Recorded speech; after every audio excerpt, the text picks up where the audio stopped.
देवन की सारी है बतिया।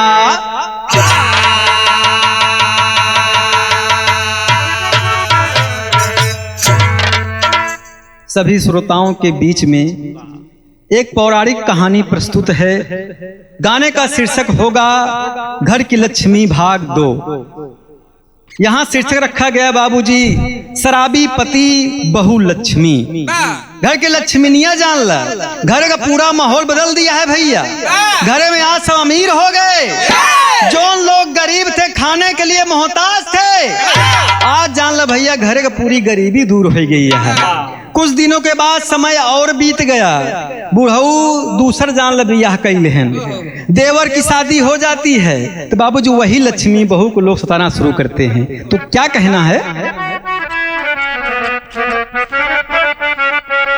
क्या बात है? एक शायर कवि कहता है, क्या कहता है कि कोई पूछे जरा मेरे दिल से, आप कितने वफादार निकले। कोई पूछे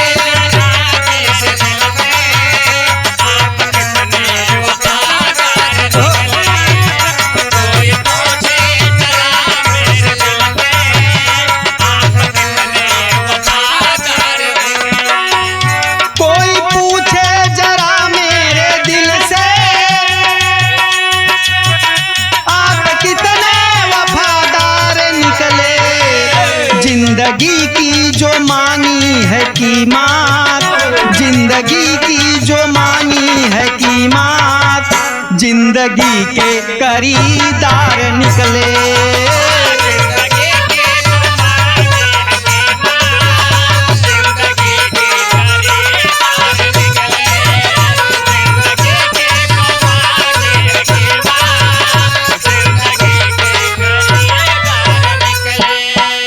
भैया एक कव्वाल गाने वाला, कव्वाली में क्या संकेत करता है? चांद सा मुखरा गोरा बदन है, चांद सा मुखरा गोरा बदन है, मेरा सौहर नबी का दीवाना।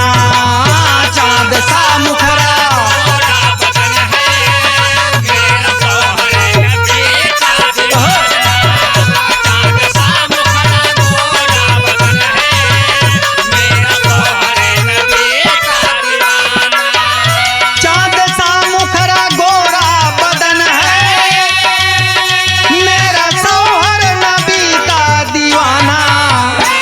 की बेटी है लाडो परी है, माँ की बेटी है लाडो परी है, तेरा सौहर है जालिम जबाना। तेरा सौहर है जालिम।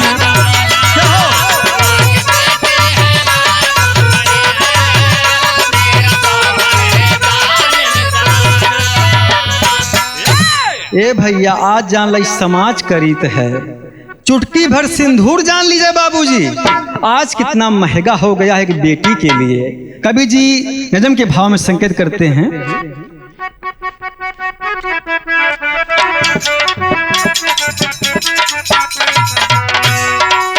समय की बात रही राजा से फकीर बना, समय की बात रही राजा से फकीर बना, समय की आधी चली कायर भी अमीर बना।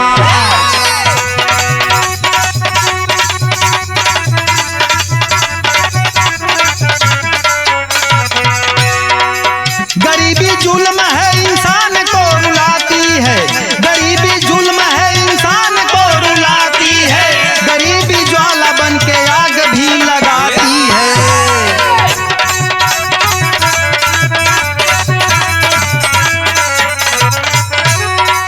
पिया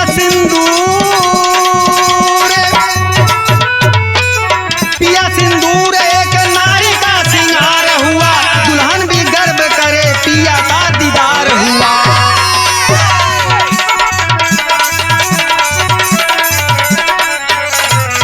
रही कहानी बहु लक्ष्मी दुलारी है, रही कहानी बहु लक्ष्मी दुलारी है, सती भी नाच करे पतिव्रता नारी है।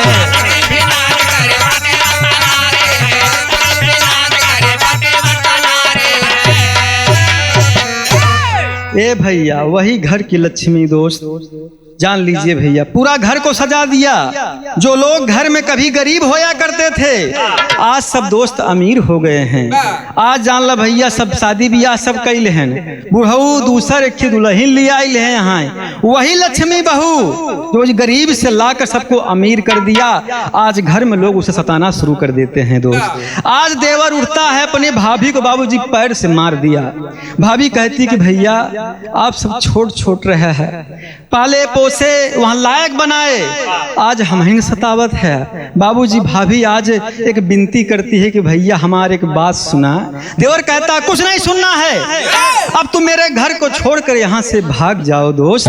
वही बाबूजी भाभी एक बात कहती है। क्या कहती है? कर्ज वही बा कि भगवान कन्हैया मुरली मनोहर बैठे हैं दोस्त। राधा क्या कहती हैं कि मत छेड़ो कान्हा, कि मत छेड़ो कान्हा, हो जाऊंगी बदनाम। मत छेड़ो कान्हा, हो जाऊंगी बदनाम।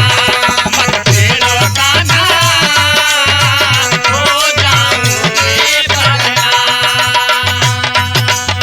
हो जाऊंगी बदनाम, हो जाऊंगी बदनाम। मत छेड़ो कान्हा, हो जाऊंगी बदनाम।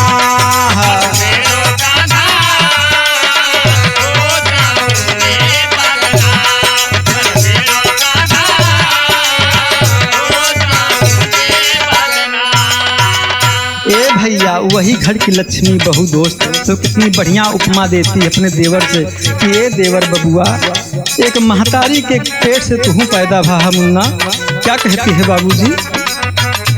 मत मारो भैया, मत मारो भैया, हम हैं गरीब नवाज।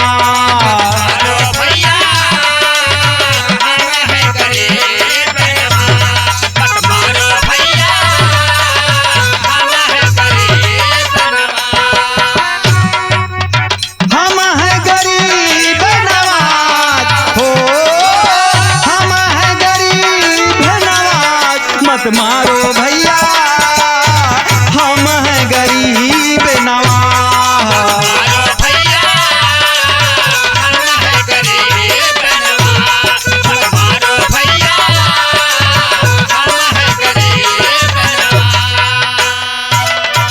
वही लक्ष्मी बहू बाबूजी एक बात कहती कि ए देवर बबुआ, हमार बात सुना मुन्ना। कहूँ यही घरे बरे लक्ष्मी बहू भूखा पेट सोई है, आप लोग को पाली है, खाना खिलाई है, आज हमें भगा रहे हो। तो मेरी बात सुन बाबूजी क्या कहती है?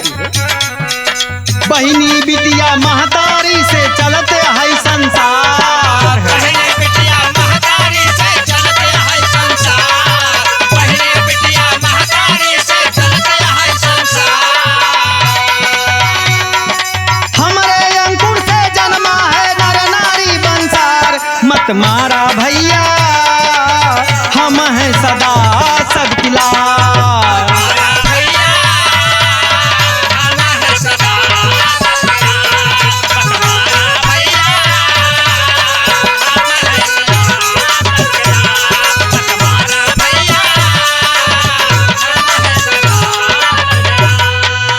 हम हैं सदा सबकी लाज, हो हम हैं सदा सबकी लाज। मत मारा भैया, हम हैं सदा सबकी लाज।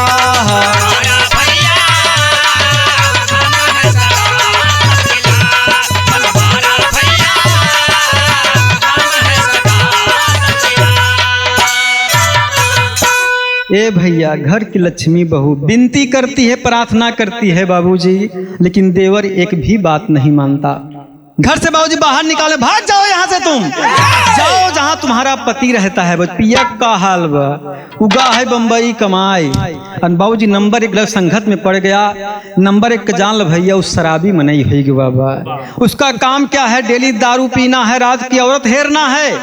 बाबूजी इधर वही लक्ष्मी बहू को घर के लोग भगा रहे हैं, तुम भाग जाओ यहाँ से। बुढ़ऊ का मन कहा था कि अपने बहू को हम रोक ले, हम गरीबी बाबूजी झेले यही जोनी बहू हमका सहारा देबा। लेकिन आज देखो समय की बात है, मेरी भी बात आज बाबूजी घर का कोई प्राणी नहीं मान रहा है। बाबूजी घर के लोग नहीं मानते उसको भगा देते हैं। बाबूजी आज का काम करती है दोस्त लक्ष्मी। बाबूजी उसके पास में कुछ नहीं है, फटही धोती पहन के बाबूजी आज बहू अपने पिया के लिए चलती है जहां उसका पिया रहता था। क्या कहना है तर्जबा? ए भैया आज बाबू देखा बहू बाबू जोन बाबूजी बहू को जान ल बुढ़ऊ वान के गरीबी समय में लिया आई रहन। आज बाबूजी कोई साथ नहीं है, बिटिया अकेली जाती है। तो क्या कहना है कि संग नाही डोलिया का हरवा, कि संग नाही डोलिया का हरावा, ससुरावा चली बारी धानिया।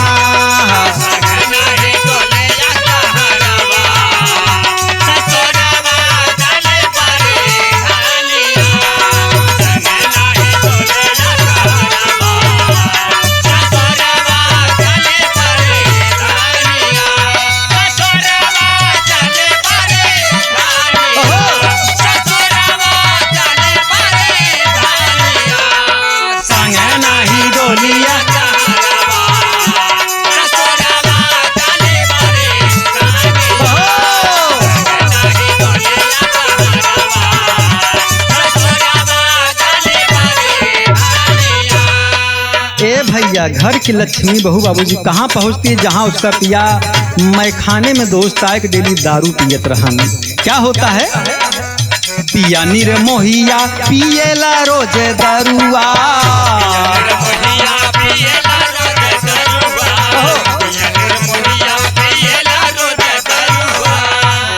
इतना भी होगा करता है वो पीने के बाद रोज मैखाना हेरेला मेहरुआ।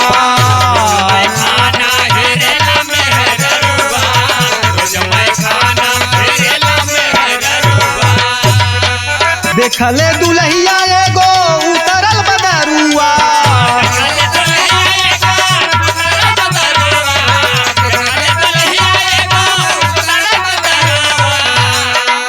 कहे सैया पाँव छुई राउर मेहरुआ।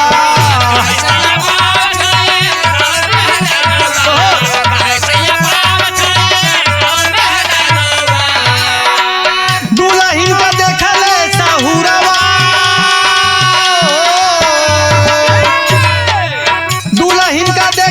साहुरवा ससुरवा चली बारी धानिया।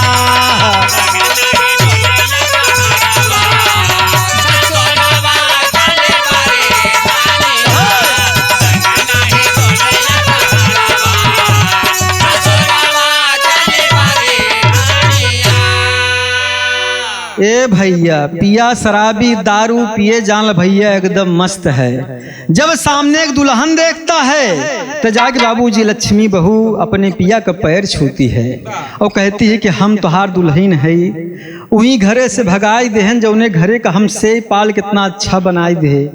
ए भैया पिया शराबी मस्त है, उससे कोई मतलब नहीं है।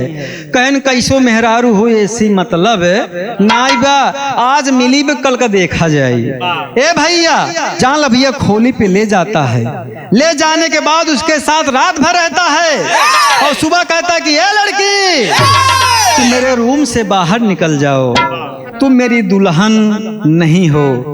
जान ल भैया इतना बड़ा जान ल शराबी हो गया है उसका पिया कि अपनी औरत को नहीं पहचान पा रहा है। एक दरोगा जी जा रहे हैं बाबूजी मार के भगा रहा कि भाग जाओ मेरे घर से। लड़की भैया बाहर निकलती है, कहती है कि पिया हमका जिन सतावा, समाज के लोग सताए, घर के लोग सताए, आप भी सता रहे हो, हमारे पिया हो, ऐसे करेंगे आप? कहता मैं तुम्हें नहीं जानता, तुम जाओ यहाँ से। ए भैया कि दरोगा जी चला आवत रहे, बिटिया रो रही है। दरोगा जी पूछे बताओ बेटी का बात है, का दिक्कत है? कहन का बते दरोगा जी, घर के लोग हमें भगा दिए, हम पिया के पास आए, हमारा पिया भी हमको नहीं मान रहा है। ए भैया दरोगा बोलते तुम्हारा पिया कहाँ रहता है? कहते वहाँ खोली बगल साइड में है, वहीं हमारे पिया रहते हैं। बाबूजी दरोगा जी बिटिया को साथ लेकर वहाँ पहुँचते हैं और क्या कहते हैं कि ए लड़के, अगर आज के बाद लड़की के ऊपर जान अगर तुमने हाथ छोड़ा तुमको बहुत मार मारेंगे। ए भैया बाबूजी दरोगा जी संतान विहीन थे, कोई बेटी नहीं थी दोस्त, को कोई बेटा भी नहीं था। तो बाबूजी ये बहू रानी का दरोगा जी निकाल के 50,000 रुपया दे लागन, कहन बिटिया जब तोहार दिन कभू सही हुई तो हमका वापस कह दू। ए भैया पैसा दे दिए, वहीं दुकान खुला दिए, दुकान बाबूजी खोल लिया। अब बाबूजी दुकान खूब बढ़िया लगी चलई, और जोन ओकर शराबी पिया रहन दोस्त वो दारू पीना छोड़ दिया।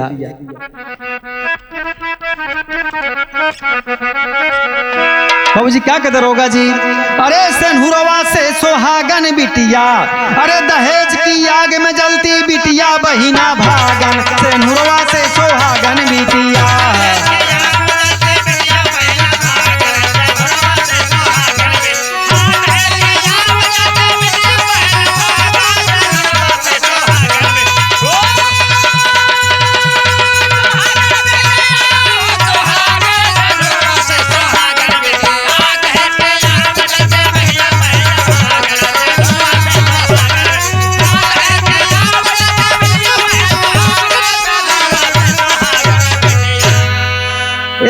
लक्ष्मी बहू बाबूजी का दुकान बढ़िया खोल लिया है, और दुकान जान ल बहुत टापो टाप चलते हैं, बढ़िया पान बिकात बा, बढ़िया भैया फल बिकात बा। कुछ दिन समय बीत गया, वह लक्ष्मी बहू जो बाबूजी घर से मोहताज होके भाग के आई पिया के पास, पिया भी उसको कबूल नहीं कर रहा था। दरोगा जी के भैया डांटे फटकारे के बाद पिया उसको अपनी दुल्हन मान लिया, साथ रह रहे हैं बाबूजी। समय बीतता चला गया। इधर का होता है, क्या कहना उड़ान के भाव में कि धीरे धीरे वक्त बीतता होई गईले मालदार, कि धीरे धीरे वक्त बीतता होई गईले मालदार, पीना पिया छोड़ दिया है देखई कारोबार हो, सेनुरवा से सोहागन बिटिया, अरे गरीबी दूर हो गई फूल खिला है आंगन, सेनुरवा से सोहागन बिटिया।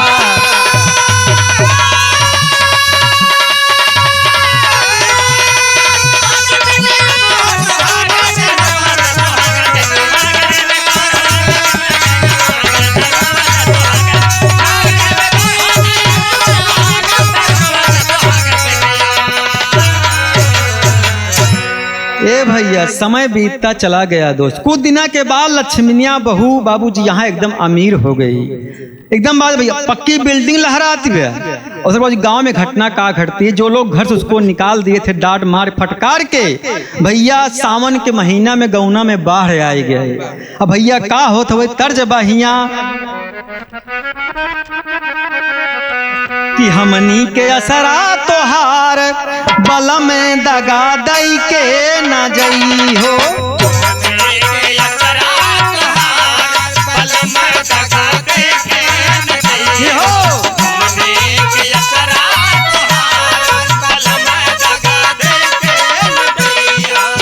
इधर भैया का होता घर की लक्ष्मी बहू एकदम संपन्न है, लेकिन उधर गांव में का होता है जहाँ उसका ससुराल था, क्या होता है, आइल सावनवा में बाढ़ मकानवा ससुरवा के बही गए,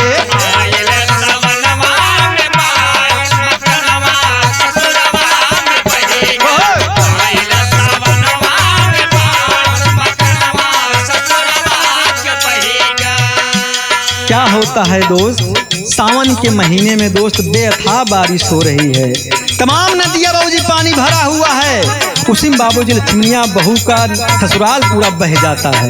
अंतरा में क्या होता है, नदिया उफान मारई लोग उतर आई, घरवा हजार गिरा खबर गई पाई, बाबू का रहीगा दुलार मकनवा ससुरवा के बही गए,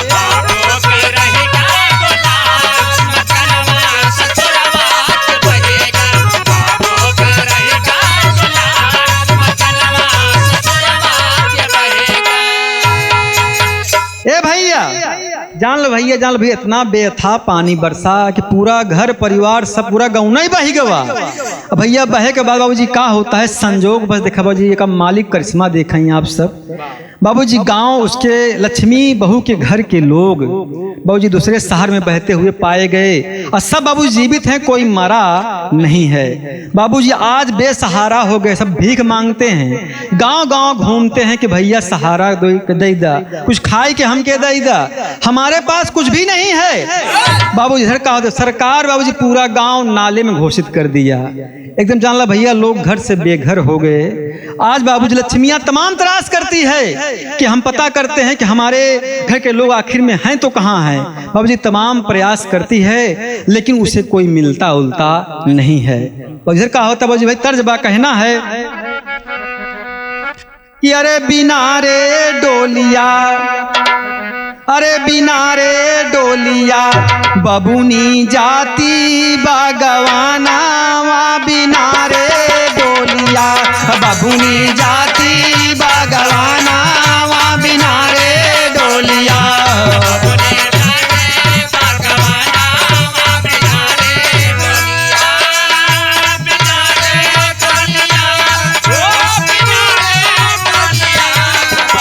जाती बागवाना बिना रे डोलिया।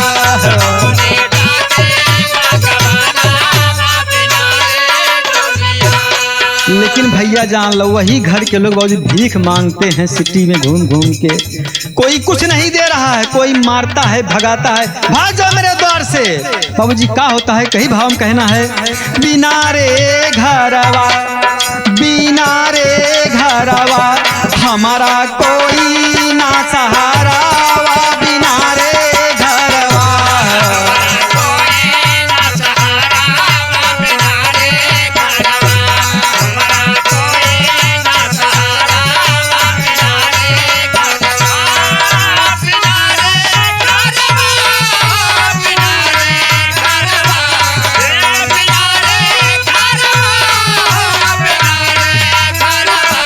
हमारा कोई ना सहारा, बिना रे घरवा।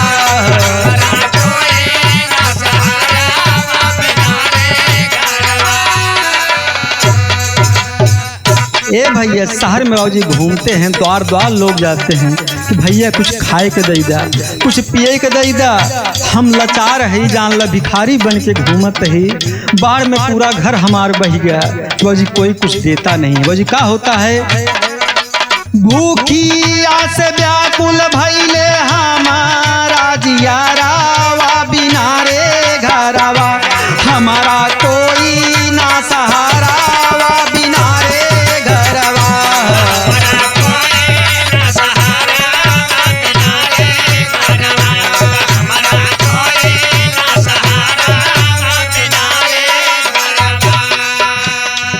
ए भैया शहर में जान लग घूम घूम कुल भिक्षा मांगते हैं कि उन्हें कोई भिक्षा नहीं देता है। तो इधर क्या होता है, कुछ दिनों के बाद समय बीत गए भैया, मांगते मांगते लोग कहाँ पहुँचते, अंतरा के भाव में कहना है कि भिखिया मांगेला सब ही बन के कहारावा,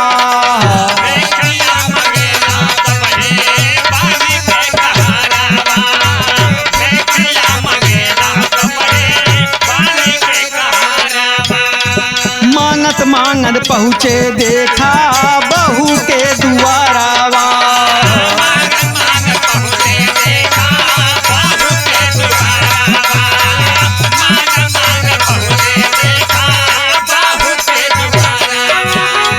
आईली बहुरिया जबकि देखा ले बहरावा, बिना रे घरवा हमारा कोई ना सहारा, बिना रे घरवा।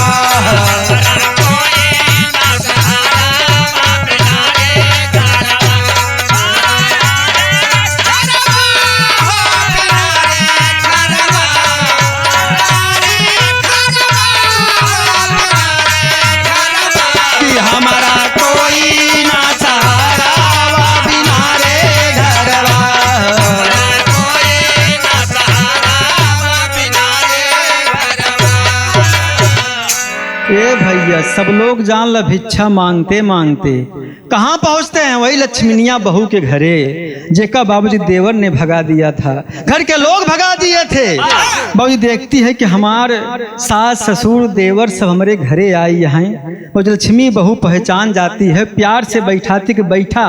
बाबूजी आ ससुर देखता है कि हमार वह लक्ष्मी बहू हुआ जेका हम लोग इज्जत नहीं करे, सम्मान नहीं दे, अरे घर से भगा दिया मैंने।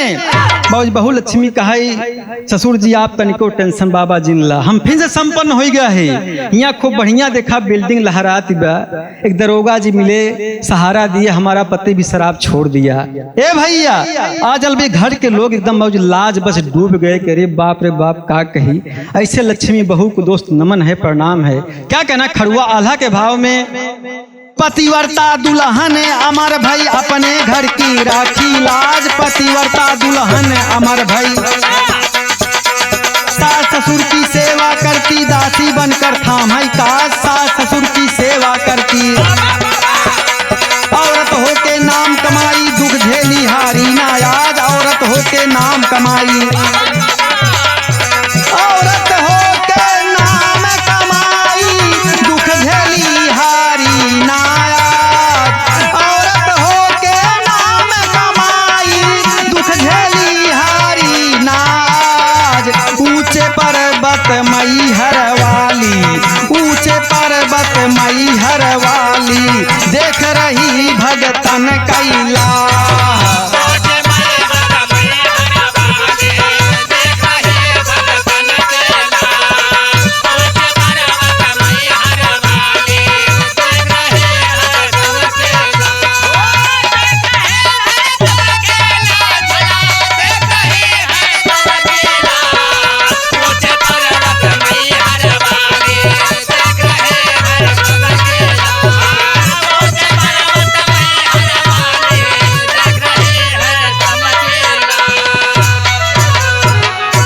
भैया ये रहा घर की लक्ष्मी भाग 2।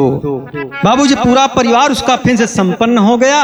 बाबूजी आज वही बहू लक्ष्मी दासी बन के जान ल भैया पूरे घर की सेवा कर रही है। बाबूजी अंतिम में क्या कहना वही हुआ, तो चर्चा बढ़ी जाए संसार घर की लक्ष्मी बहू हमारे, अरे सेनहुरवा से सोहागन बिटिया, अरे गवैया भूपेंद्र